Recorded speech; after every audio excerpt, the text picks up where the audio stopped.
तो welcome guys on our YouTube channel perfect learning club. और एक बार फिर से मैं आदित्य आपका स्वागत करता हूं हमारे चैनल पे और आपको पढ़ाता हूं स्ट्रक्चर ऑफ एटम। तो स्टार्ट करते हैं हम वहीं से जहां हमने अपने पिछले लेक्चर में ड्रॉप किया था। तो सबसे पहले हम स्टार्ट करते हैं अपने पिछली क्लास के होमवर्क से। होमवर्क क्या था? DAT 1808 डाल्टन्स एटॉमिक थ्योरम्स की डीमेरिट्स क्या हैं, कौन सा उनका पॉइंट है जो आज तक चलता आ रहा है, हमने आपसे ये पूछा था। तो काफ़ी सारे बच्चों ने बताया, जिन्होंने नहीं बताया वो आए एक बार देखते हैं। तो डाल्टन सर के थियोरी का पहला पॉइंट क्या था? उनकी थियोरी का पहला पॉइंट था atom is the smallest particle of matter which participate in chemical reactions of matter. Smallest particles.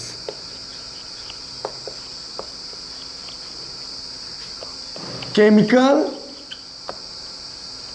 reactions.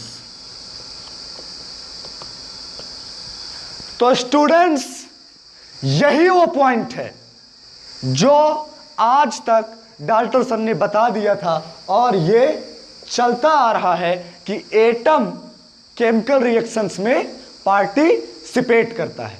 Second point क्या था उनका? अनडिविजिबल। ये गलत हो गया। उन्होंने बताया था कि एटम को हम डिवाइड नहीं कर सकते, बट अब आधुनिक साइंस में, मॉडर्न साइंस में हम एटम को डिवाइड कर सकते हैं। Third, nor produce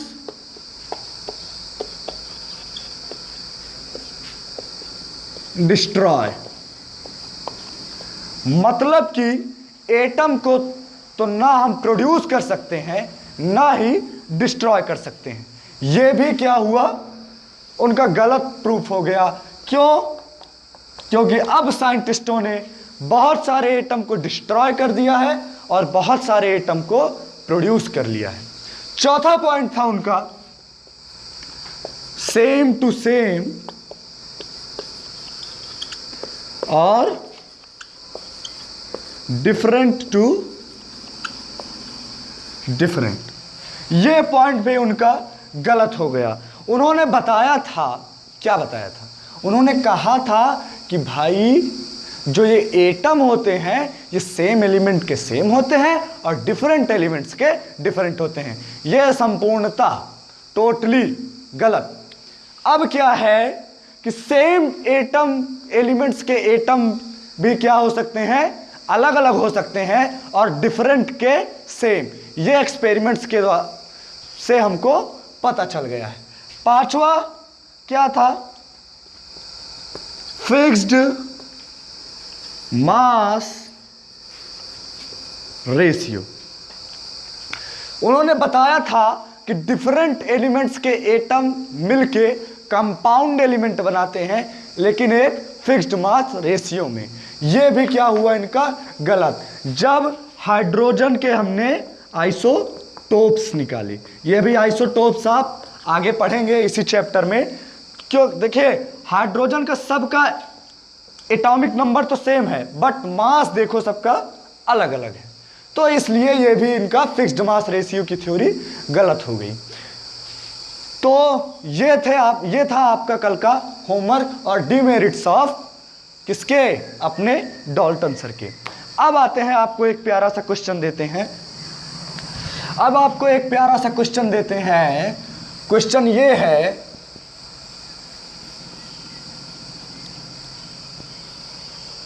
wait. हाँ, तो क्वेश्चन आपका ये है कि can we see atom with the help of light? क्या हम एटम को, परमाणु को प्रकाश की सहायता से देख सकते हैं? बच्चों ये होमवर्क आपके कल के लिए, मुझे कमेंट बॉक्स में इसका आंसर जरूर बताइएगा। मैं एक बार लिख दे रहा हूं, नहीं पता चलेगा तो कल अगले लेक्चर में फिर से हम इसके आंसर से ही स्टार्ट किए थे, जैसे हमने आज कल के होमवर्क से स्टार्ट किया है। क्वेश्चन क्या है? Can we see atom with help of light? तो इसका आंसर जरूर कमेंट बॉक्स में यस और नो में बताइएगा। अब आते हैं हम आज के लेक्चर पे। तो हमने कल क्या क्या डिस्कस कर लिया था? हमने कल डिस्कस कर लिया था डाल्टन एटॉमिक थ्योरी, ठीक। फिर उसके बाद क्या किया? उसके बाद हमने डिस्कस किया कैथोड रे के बारे में, उसकी डिस्कवरी कैसे हुई, इलेक्ट्रॉन के बारे में उसकी डिस्कवरी कैसे हुई, और अपना एटम कैसे बना, मॉलिक्यूल कैसे आए, मैटर क्या है, इन सारी चीज़ों के बारे में, इस चैप्टर की बेसिक चीज़ों के बारे में हमने पढ़ा। अब हम आज पढ़ेंगे डिस्कवरी ऑफ, सॉरी पहले डिस्कवरी नहीं, पहले हमने कल ये नहीं पढ़ा था कैथोड रेज की प्रॉपर्टीज। तो आज हम स्टार्ट करेंगे कैथोड रेज की प्रॉपर्टी से।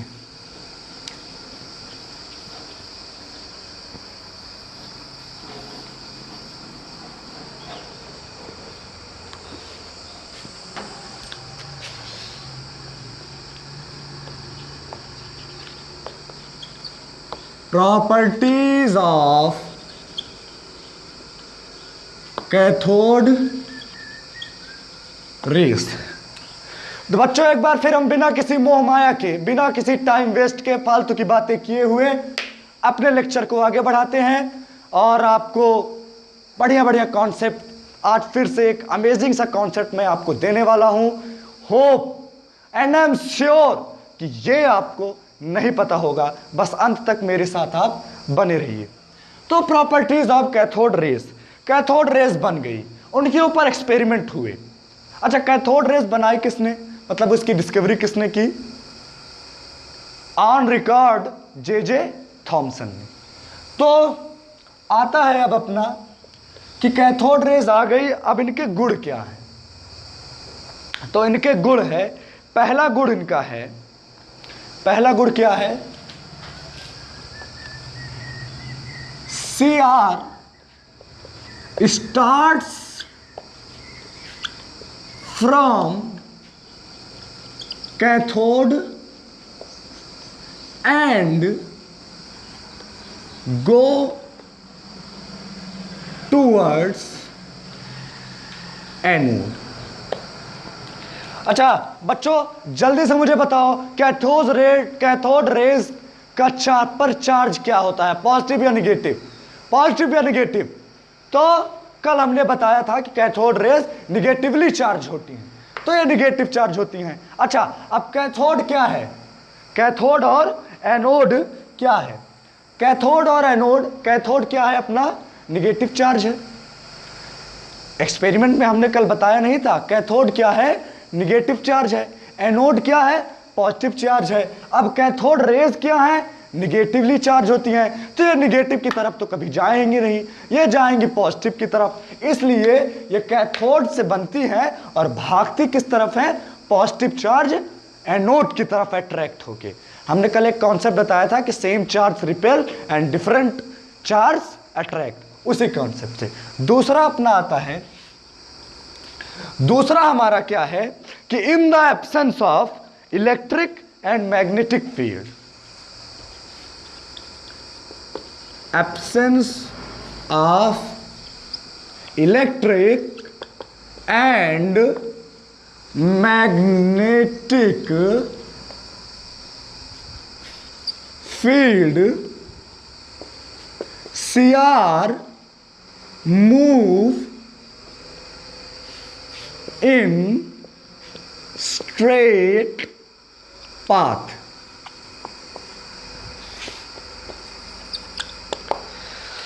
तो बच्चों अगर कैथोड रेज को हम बिना इलेक्ट्रिक फील्ड और मैग्नेटिक फील्ड वाले जगह पे इसको देखें तो ये स्ट्रेट लाइन में चलती हैं, इधर उधर नहीं भागेंगी।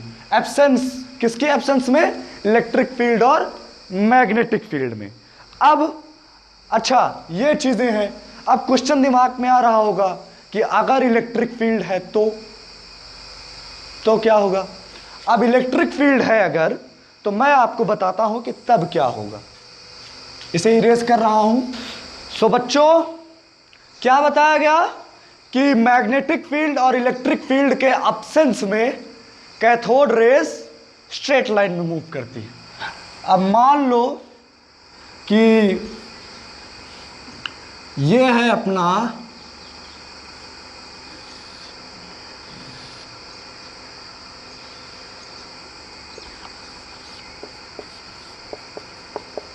डिस्चार्ज ट्यूब, ये कैथोड, निगेटिव चार्ज, ये एनोड, पॉजिटिव चार्ज। ठीक, अब यहां से क्या हो रही है? कैथोड रेज जा रही है। हमने यहां पे ला दिया इलेक्ट्रिक फील्ड, इलेक्ट्रिक फील्ड ला दिया। अब इलेक्ट्रिक फील्ड यानी करंट आएगा तभी तो इलेक्ट्रिक फील्ड आएगा। अब करंट आया, करंट के पास क्या होते हैं? इलेक्ट्रॉन्स। इलेक्ट्रॉन्स पे क्या होता है? कौन सा चार्ज? Negative charge. ठीक, निगेटिव चार्ज होते हैं। तो अब हमने क्या किया? यहां पे इलेक्ट्रिक फील्ड ला दिया, यहां पे हमने लगा दिया। ये मान लो अपना, इसे अगर स्ट्रेट लाइन में जाते देखें, ये जा रहा है, हमने यहाँ पे ला दिया इलेक्ट्रिक फील्ड, ये प्लस ये माइनस, क्योंकि चार्ज होता है इलेक्ट्रिक फील्ड के पास। अब ये क्या होती है? कैथोड रेज, ये तो इलेक्ट्रॉन होगी, यानी इन पे चार्ज कौन सा होगा? माइनस। अब ये जा रही हैं, आ गया क्या? Electric field. इलेक्ट्रिक फील्ड आ गया तो ये जाएंगी किस तरफ? ये क्या होंगी? इस तरफ मुड़ जाएंगी, पॉजिटिव की तरफ। अपना इनको आना था इधर, ये चली जाएंगी इधर। क्यों? क्योंकि माइनस प्लस एक दूसरे को क्या करेगा? अट्रैक्ट करेगा, तो ये इनकी तरफ बेंड हो जाएंगी। इसलिए इलेक्ट्रिक फील्ड लगाने पर ये स्ट्रेट लाइन में नहीं जाती, ये बेंड हो जाती हैं। यही कंडीशन मैग्नेटिक फील्ड के साथ भी है।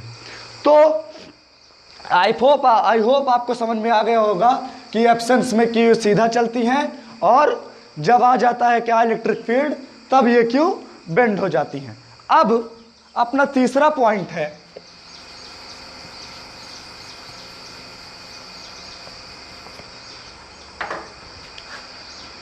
अपना थर्ड पॉइंट क्या है? They cast shadow. CR cast shadow, ये परछाई बनाती हैं। अच्छा, ये कैसे बनाती हैं अब आपको ये दिखाते हैं। फिर से वही फिगर अगर हम बनाएं, कौन सा फिगर? यही फिगर, ये प्लस, ये माइनस, ये प्लस। तो क्या बताया हमने? ये हाई वोल्टेज। तो हमने क्या क्या? दे कास्ट शैडो। इसके लिए एक एक्सपेरिमेंट किया गया। क्या experiment?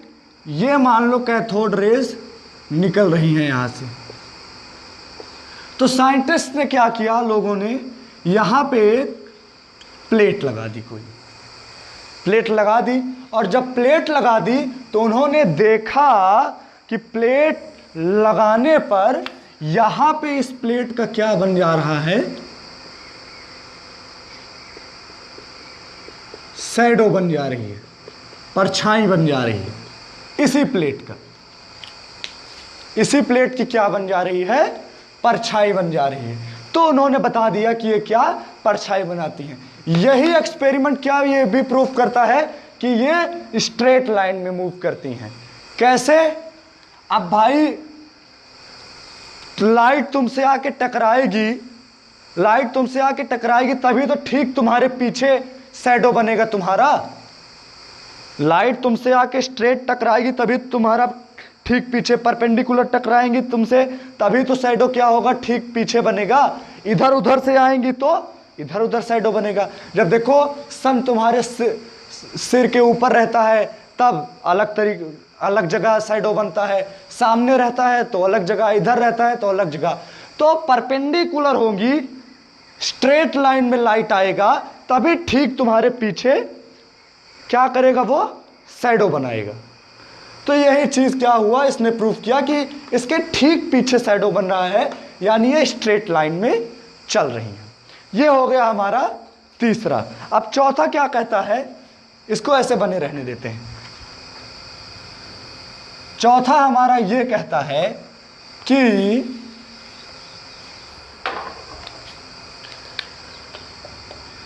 CR are particles. Cathode rays क्या है, पार्टिकल्स हैं। अब ये क्या कि पार्टिकल्स हैं, इसे ये मोस्ट इंपॉर्टेंट है। ये क्या है, मोस्ट इंपॉर्टेंट है, आप इसे नोट कीजिए। क्यों, यहीं से इलेक्ट्रॉन आया। कैसे इलेक्ट्रॉन आया हम बताते हैं। तो साइंटिस्ट लोगों ने क्या किया कि ये जो कैथोड रेस आ रही थी, इसके रास्ते में रख दिया एक व्हील, बहुत पतली व्हील, मतलब इतनी पतली जितना आप सोच रहे हो ना उससे भी पतली, जितना सोच सकते हो उससे भी पतली। तो इतनी पतली इन्होंने क्या रख दी, व्हील रख दी। आई कैथोड रेस इनके ऊपर पड़ी, और जब ये पड़ी तो ये अपना व्हील भाई ऐसे से ऐसे हो गया, घूमने लगा। जब घूमने लगा तब इन्हें पता चला कि इसके अंदर कुछ तो है जो इससे आके फोर्स दे रहा है। भाई तुम जगह पे बैठे हो, एक किस चीज को, अभी मान लो हमको ये इसको यहां से यहां लाना है, तो हमको इस पे फोर्स अप्लाई करना पड़ेगा। फोर्स अप्लाई कौन करेगा, कोई सॉलिड चीज या कोई मैटर होगा, मैटर ही तो फोर्स अप्लाई करेगा। कुछ पार्टिकल्स होंगे वो क्या करेंगे, फोर्स अप्लाई करेंगे, तभी ये उधर होगा। यानी कैथोड रेस के पास भी क्या है, कुछ पार्टिकल्स हैं जो इनसे आके टक्कर खा रहे हैं, तब ये घूम जा रहा है। तब उन्होंने बताया कि कैथोड रेस क्या है, एक्चुअली में लाइट नहीं है, ये पार्टिकल्स हैं। पहले क्या हुआ था, जब एक्सपेरिमेंट हुआ तो इन्हें लगा कि ये लाइट है, बट बाद में पता चला कि लाइट नहीं, एक्चुअली में पार्टिकल्स हैं जो बहुत तेजी से मूव कर रहे हैं। यहीं से फिर बाद में सोचा गया कि ये पार्टिकल्स हैं क्या, तब इन पार्टिकल्स को नाम दे दिया गया इलेक्ट्रॉन का। ऐसे आया अपना इलेक्ट्रॉन। तो ये चीजें हुई, कितनी प्रॉपर्टीज हो गई, 4। अब पांचवी प्रॉपर्टी क्या आती है अपनी,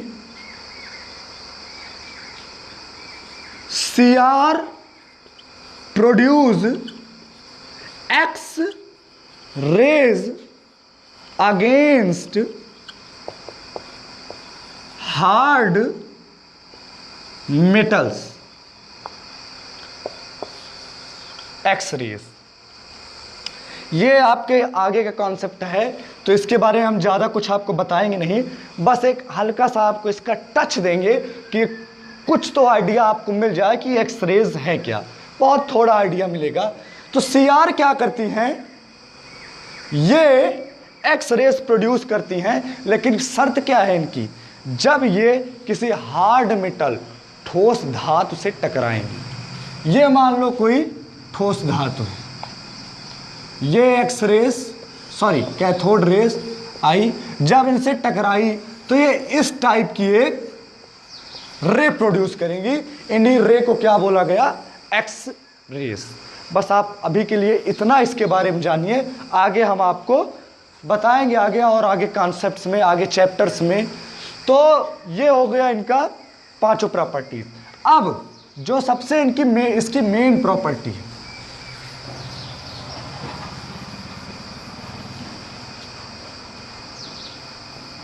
जो सबसे इसकी मेन प्रॉपर्टी है, तो फ्रेंड्स, तो पांचवा इनकी प्रॉपर्टी जो है, पांचवी वो इंपॉर्टेंट प्रॉपर्टी है, वो है E/m ratio is universal constant. अब E/m क्या है? चार्ज टू मास रेशियो, यानी कैथोड रेज का चार्ज कितना है और उनका मास कितना है, उन पर आवेश कितना है और द्रव्यमान कितना है, इसका रेशियो ही E/m रेशियो है। तो ये इनका यूनिवर्सल कांस्टेंट होता है। क्यों कांस्टेंट होता है? क्योंकि इलेक्ट्रॉन जो होते हैं वो हर एटम के सेम होते हैं, वो चेंज नहीं होते। ये दिमाग में नोट कर लीजिए, कहीं लिख लीजिए कि इलेक्ट्रॉन हर एटम के सेम होते हैं, वही होते हैं, वो चेंज नहीं होते। इसलिए इनका क्या होता है? Universal constant. अब ये आया कैसे? अच्छा, एक्चुअल में जे थॉमसन ने क्या किया था पता है? यही किया था, उन्होंने इसका E/m रेशियो निकाला था। डिस्कवरी तो की थी किसी और ने क्या की थी? बस on the record J Thomson है, NCERT में लिखा है तो हम यही पढ़ रहे हैं, हमको मानना पड़ेगा, बट ऐसा एक्चुअल में नहीं है। उन्होंने एक्चुअल में ये काम किया था कि उसका कैथोड रेस का E/m मास रेशियो निकाला था। अब निकाला कैसे था, इसका एक डेरिवेशन है, बट ये आगे का कॉन्सेप्ट है, आप इसे समझ नहीं पाओगे अभी। क्या कहते हैं, फार्मूले इसके अलग हैं, तो इसलिए हम आपको नहीं बताएंगे। ये आपको हम तब बताएंगे जब आप 12th की फिजिक्स पढ़ लोगे, तब फिजिक्स का वो चैप्टर पढ़ लोगे मैग्नेटिक फील्ड, तब इसका डेरिवेशन अगर आप चाहोगे तो फिर चाहोगे क्या, फिर आप खुद कर सकते हो। ये तो हम इसका E/m रेशियो बता दें, ये होता है 1.76 इंटू 10⁸ कूलाम पर ग्राम। ये कांस्टेंट है, ठीक। इसका E/m रेशियो ये होता है। अब एक क्वेश्चन आपके होमवर्क के लिए, हमने ये इसकी जो यूनिट है ये बताई है ग्राम। कूलाम होती है चार्ज की यूनिट, ग्राम होती है मास की यूनिट। हमने मास की यूनिट ग्राम बताई है, मास की यूनिट किलोग्राम भी होती है। तो अब आप इसे मुझे कमेंट बॉक्स में बताएंगे कि इसका E/m किलोग्राम में क्या होगा। ये आप कमेंट बॉक्स में हमें आंसर दीजिएगा। 2 होमवर्क आपके लिए, क्या हम एटम को लाइट से देख सकते हैं, ये हाँ या ना, यस और नो, ये बताइए, और इसका E/m रेशियो किलोग्राम में ये बताइए। आगे के लेक्चर में हम करेंगे। अब आती है बात कि ये उन्होंने निकाला कैसे। इसके लिए एक एक्सपेरिमेंट किया, हम वो सिर्फ एक्सपेरिमेंट आपको बताएंगे, उसका डेरिवेशन हम नहीं बताएंगे। तो एक एक्सपेरिमेंट पे आप लोग ध्यान दीजिए। इन्होंने क्या किया, कैथोड लिया, एनोड लिया, इनको ऐड किया, यहां से कैथोड रेज निकली,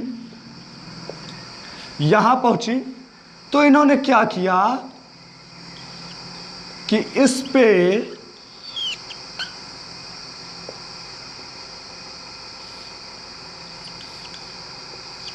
ये लगा दिया इलेक्ट्रिक फील्ड लगा दिया। अब आपको पता है कि इलेक्ट्रिक फील्ड लगने पर क्या हो जाएगा। मैंने आपको पहले ही बताया था प्रॉपर्टी में, स्ट्रेट लाइन वाली प्रॉपर्टी का जब मैंने बताया था कॉन्सेप्ट, तो उसमें बताया था कि जब इलेक्ट्रिक फील्ड लगेगा तो ये रेज प्लस वाले की तरफ बेंड हो जाएगी। अब उन्होंने क्या किया कि इस पे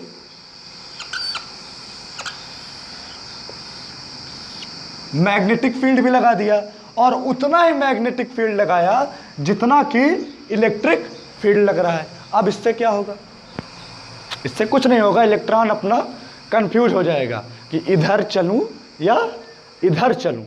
तो वो ये सोचते सोचते थक हार के कहेगा, ना तुम्हारी ना मेरी, हम जाएंगे सीधा, वो स्ट्रेट चला जाएगा।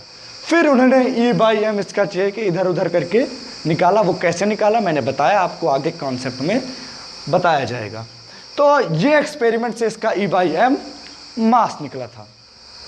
अब आगे आता है अपना कि अच्छा एक जानकारी बताया आपको, जो पहले वो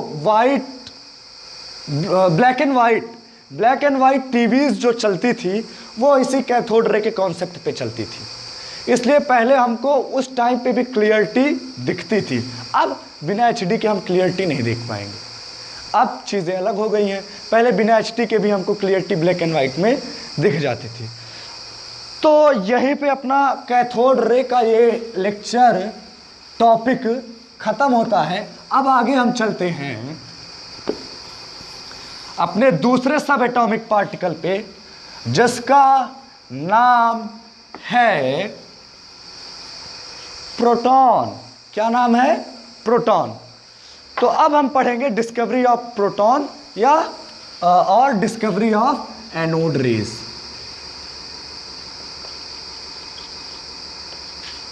discovery of proton anode rays. तो वैसे तो इसका इन्वेंशन कैथोड के साथ ही हो जाना चाहिए था, बट उस टाइम पे जब ये एक्सपेरिमेंट हो रहा था कैथोड रेस का, तब किसी ने उस पर ध्यान दिया नहीं। क्या ध्यान नहीं दिया कि जो रेज क्या ध्यान नहीं दिया, जो रेज अपना ये क्या चल रहा था, ये एक्सपेरिमेंट था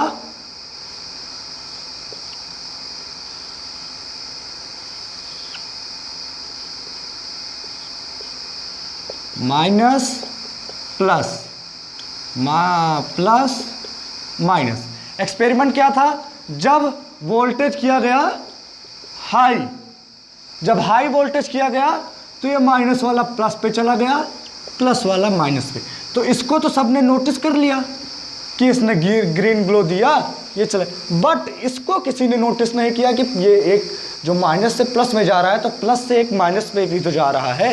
यही थी क्या? Anode rays. बाद में गोल्डस्टीन, क्या नाम था? गोल्डस्टीन ने ये इसको ध्यान में दिया कि ये चीज़ें हैं, तो उन्होंने इसका क्या बताया कि ये एनोड रेज हैं। किसने? गोल्डस्टीन ने। अब आगे आता है अपना कि गोल्डस्टीन ने बताया कि जो साइंटिस्टों ने कि जो प्लस से माइनस से प्लस की तरफ जा रहा है वो कैथोड रे, जो प्लस से माइनस की तरफ जा रहा है वो एनोड रेज है।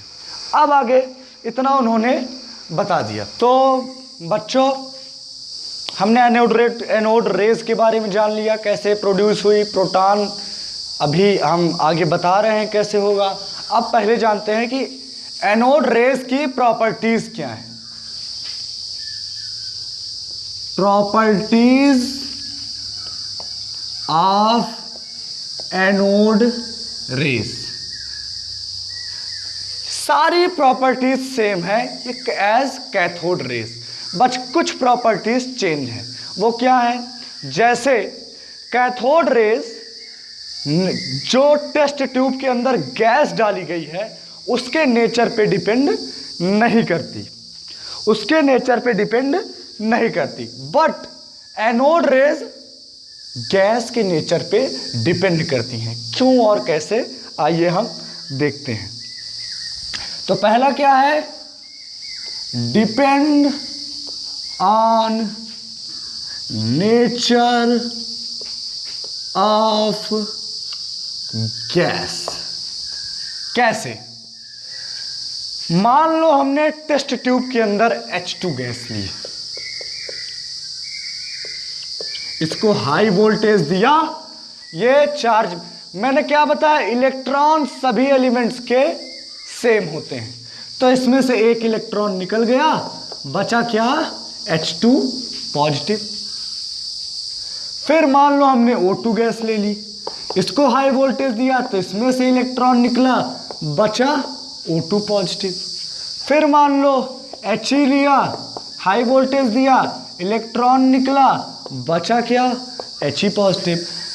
ऐसे कई सारे एग्जाम्पल। इन सब में एक चीज देखो आप, ये नहीं चेंज हो रहा, बट ये चेंज हो रहे हैं किसके अकॉर्डिंग, गैस के अकॉर्डिंग। ये बात है। पॉजिटिव चार्ज को हम कैटायन बोलते हैं। कोई भी किसी भी गैस को अगर हम आयनाइज कराएंगे तो वो एक नेगेटिव चार्ज देगी और एक कैटायन देगी positive charge. Negative charge electron निकला, पॉजिटिव हमारा कैटायन है। तो कैटायन देखो चेंज हो रहे हैं, बट इलेक्ट्रॉन्स नेगेटिव चार्ज वही हैं। अब यही नेगेटिव चार्ज तो क्या है, हमारे कैथोड रेज हैं, यानी ये सबकी सेम है, यानी इनको गैस से कोई मतलब नहीं है, कोई भी गैस हो ये यही रहेंगी। और ये क्या है, जो पॉजिटिव चार्ज जो पॉजिटिव से नेगेटिव की तरफ आए वो क्या है, हमारा एनोड रेज है। ये इसके अकॉर्डिंग चेंज हो रही है। H2 था तो H2 हुआ, O2 था तो O2, He था तो He। यानी ये गैस के नेचर पे डिपेंड करेंगी कौन सी हमने गैस ली है। अब दूसरा क्या है, दूसरा ये है कि ये पॉजिटिव चार्ज है। सेकेंड प्रॉपर्टी क्या है, पॉजिटिव चार्ज। कैथोड रेज क्या थी, नेगेटिव थी, ये क्या है, पॉजिटिव है। तीसरा क्या है, इनका E/M ratio smaller than cathode rays. ये ही तीन चीज क्या है, कैथोड रेज से इनको डिफर करती हैं। अब वो कैसे, वो इस तरह कि एनोड रेज क्या है, एनोड रेज पॉजिटिव चार्ज है तो इनका मास क्या है, वो ज्यादा है। कैथोड रेज क्या है, वो निगेटिव है तो उनका मास कम है। मास इसमें इनवर्स प्रोपोर्शनल है, मास बढ़ेगा तो E/M रेशियो घटेगा, मास घटेगा तो E/M रेशियो बढ़ेगा। प्रोटॉन का ज़्यादा, प्रोटॉन तो अभी डिस्कवर नहीं हुआ। एनोड रेज का मास ज़्यादा है इसलिए इनका टोटल वैल्यू कम है, कैथोड रेज का कम है इसलिए टोटल वैल्यू इनकी इनसे ज़्यादा होती है। तो ये थी एनोड रेज की प्रॉपर्टीज। अब क्या बात हुई, अब बात ये हुई कि जब क्या हुआ, प्रॉपर्टीज आ गई, सब चीजें हो गई, तो साइंटिस्ट थे हमारे एक यूजन गोल्डस्टीन।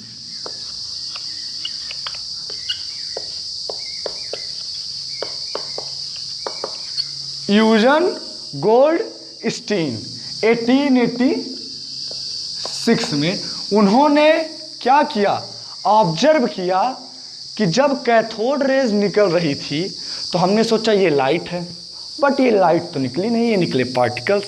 वही चीज़ क्या है, एनोड रेज के साथ भी है। ये भी हमको दिख रही है क्या, लाइट, बट ये भी तो पार्टिकल्स हो सकती हैं।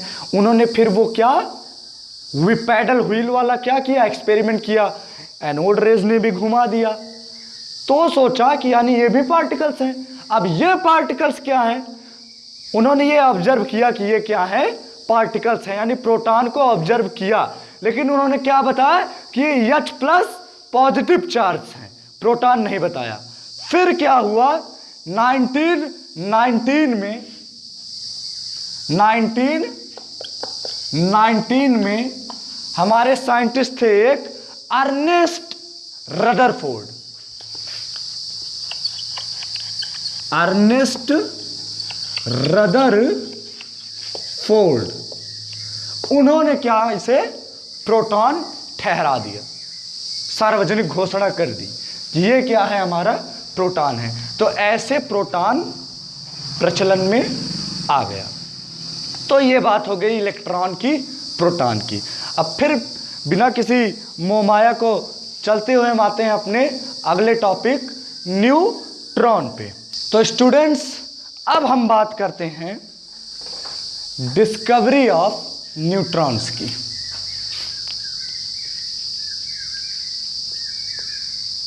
Discovery of neutrons. तो क्या हुआ, इलेक्ट्रॉन का पता चल गया कि इलेक्ट्रॉन होता है किसी एटम में, प्रोटॉन का पता चल गया कि प्रोटॉन होता है एटम में, यह भी पता चल गया कि एटम का मास प्रोटॉन का, क्योंकि पॉजिटिव चार्ज होते हैं, निगेटिव चार्ज का मास 0 होता है, इलेक्ट्रॉन का मास 0 के लगभग होगा। तो जो भी मास होगा वो एटम का, वो प्रोटॉन का होगा।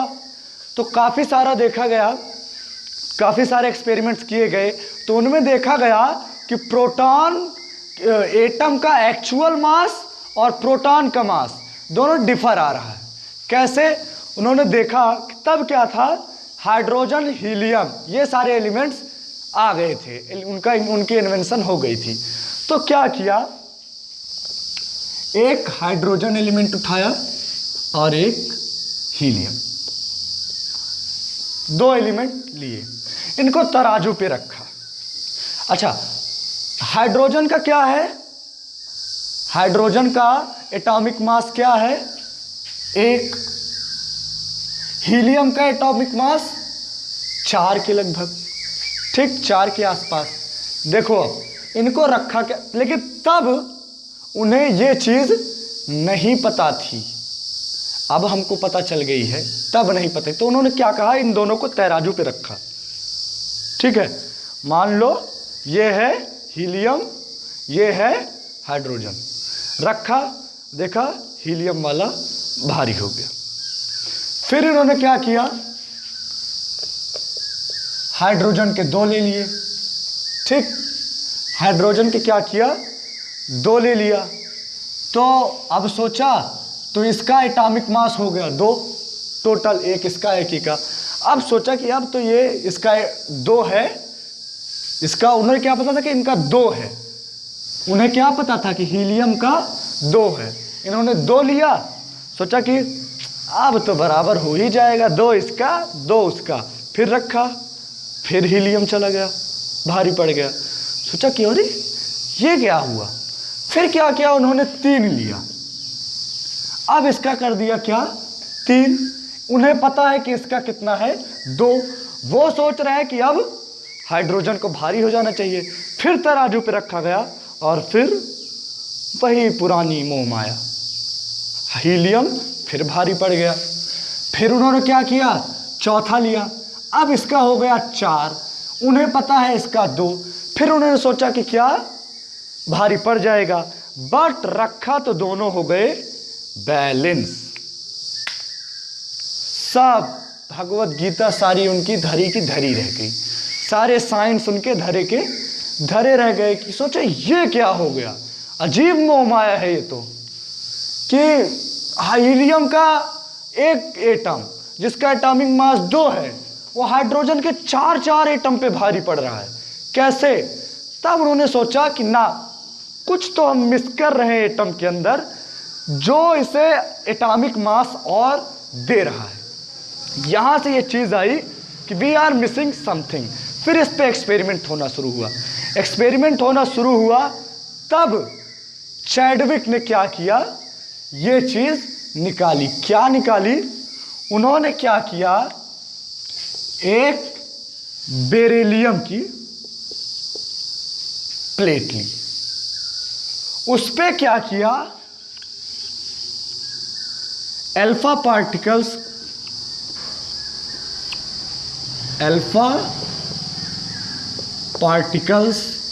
की बमबारी करवाई, धा धा धा धा धा, बमबारी क्या करवाई, अल्फा पार्टिकल सी आए, अल्फा पार्टिकल बेरिलियम से भिड़े, लड़े, जब लड़े तो यहां से कुछ पार्टिकल्स निकले, कुछ पार्टिकल्स निकले। जब पार्टिकल्स निकले, चैडविक ने देखा जी हाँ पार्टिकल्स निकल रहे हैं, सटाक से उसने क्या किया, यहाँ पे इलेक्ट्रिक फील्ड लगा दिया, इलेक्ट्रिक फील्ड लगा दिया। उसने देखा कि अगर ये इलेक्ट्रॉन होंगे तो कहाँ जाएंगे, पॉजिटिव की तरफ, अगर प्रोटॉन होंगे तो निगेटिव की तरफ जाएंगे। कुछ नहीं हुआ इनमें से, ये बिना किसी रुकावट के, बिना किसी खेद के सीधे निकल गए। क्या हुए, ये सीधे निकल गए। तब उसने सोचा कि ना इनके पास पॉजिटिव, तब उसने सोचा कि हाँ, एटम के पास इलेक्ट्रॉन प्रोटॉन यानी पॉजिटिव और निगेटिव चार्ज के अलावा भी एक पार्टिकल है जो न्यूट्रल है, जिसके पास कोई चार्ज नहीं है, और उसे क्या नाम दे दिया इसने, न्यूट्रॉन। न्यूट्रॉन दे दिया। अब बारी आई कि इसमें मास है कि नहीं। पार्टिकल तो है, बट ये पता कैसे लगे कि इसमें मास है, कैसे ये मास, पता नहीं इसी का है मास या कोई और भी है जो मास दिखा रहा है। तो उसने क्या किया, यहाँ पे एक पैराफिन की क्या की, उसने लगा दी चादर, सीट लगा दी। पैराफिन क्या होता है, हाईली पॉजिटिव होते हैं, यानी इनके पास क्या है, प्रोटॉन क्या है, ज़्यादा। आए न्यूट्रॉन इनसे टकराए तो उन्होंने क्या किया, इन पॉजिटिव चार्ज को यहां से हटा दिया, यहां से भगा दिया। अब बताओ, ये सोचो कि एक कार को एक ट्रक टक्कर मार रही है तो नुकसान किसका होगा इसमें, कार का। क्यों होगा, क्योंकि ट्रक के पास ज़्यादा मास है, ज़्यादा बड़ी है, कार छोटी है। वही जब न्यूट्रॉन और प्रोटॉन्स की भिड़ंत हुई तो प्रोटॉन को न्यूट्रॉन ने भगा दिया। क्यों भगा दिया, क्योंकि न्यूट्रॉन ज़्यादा पावरफुल है। क्यों है, क्योंकि इसके पास ज़्यादा मास है तभी तो इसने हटाया। तब चैडविक ने बताया कि हाँ, इलेक्ट्रॉन प्रोटॉन के अलावा एटम में न्यूट्रॉन होते हैं जो न्यूट्रल होते हैं और इनके अंदर मास होता है। फिर सही एटॉमिक मास आना शुरू हुए। अब क्या हुआ, आपके मन में क्वेश्चन चल रहा हो क्यों बेरिलियम ही लिया। बेरिलियम नहीं, बहुत सारी चीज़ लिया और सबके साथ यही चीज़ आई, बस किसी के साथ ज़्यादा आई, किसी के कम। बेरिलियम हमको एग्जैक्ट दिया, इसलिए बुक्स वगैरह में सारी चीज़ों में ये बेरिलियम लेख उठा। दूसरा क्वेश्चन इससे क्या बनता है, अल्फा पार्टिकल्स क्या हैं। अल्फा पार्टिकल्स वो रेडियो एक्टिव सब्सटेंसेस से निकलने वाले एक रेज है, पार्टिकल्स हैं जो रेडियो एक्टिव, रेडियोधर्मी पदार्थ से निकलते हैं। तो ये चीज़ें हुई। अब बात आती है कि ऐसे क्या हो गया, अपना न्यूट्रॉन खोज में आ गया। अब यहाँ पे बात आती है कि न्यूट्रॉन तो खोज में आ गया, न्यूट्रॉन क्या हुआ, अपना आ गया कि हाँ भाई एटम के पास न्यूट्रॉन होता है, सारी चीज़ें न्यूट्रॉन की खोज हो गई। इसके लिए इन्हें जेम्स चैडविक को 1932 में नोबेल प्राइज़ भी मिला था। किस ईयर में, 1932 में। अब बात आती है, आपको एक चार्ट बना दे रहे हैं, आप उसे लिख लीजिए। Electron, proton, neutron.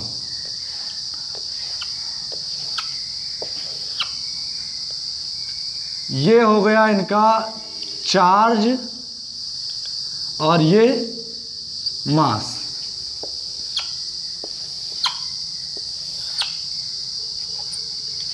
चार्ज और मास। अब इलेक्ट्रॉन पे चार्ज कितना होता है, -1.6 इंटू 10 की पावर -19 कूलम। प्रोटॉन का क्या होता है, प्रोटॉन के पास होता है +1.6 इंटू 10 की पावर -19 कूलम। न्यूट्रॉन के पास कोई चार्ज नहीं होता, इसलिए न्यूट्रल है, 0 है। अब बात आती है मास की। इसका मास होता है इलेक्ट्रॉन का 9.108 इंटू 10 की पावर -28 किलोग्राम। फिर इसका 1.67 इंटू 10 टू पावर -24 किलोग्राम। अब इसका 1.675 इंटू 10⁻⁻⁴ इतना किलोग्राम। ये है अपना मास charge value electron proton neutron की। एक बार देख लीजिए, फिर इसे इरेज करके आपको एक अमेजिंग सा कॉन्सेप्ट देते हैं। Please have a look. तो गाइस, हमने इलेक्ट्रॉन की खोज कर दी, यही खड़े खड़े। प्रोटॉन की कर दी, यही खड़े खड़े। न्यूट्रॉन की कर दी, यही खड़े खड़े। सारी तीनों पार्टिकल्स की डिस्कवरी हमने कर दी। कहाँ साइंटिस्ट लोग इतने परेशान थे, देखा कैसे ख़त्म हो गया।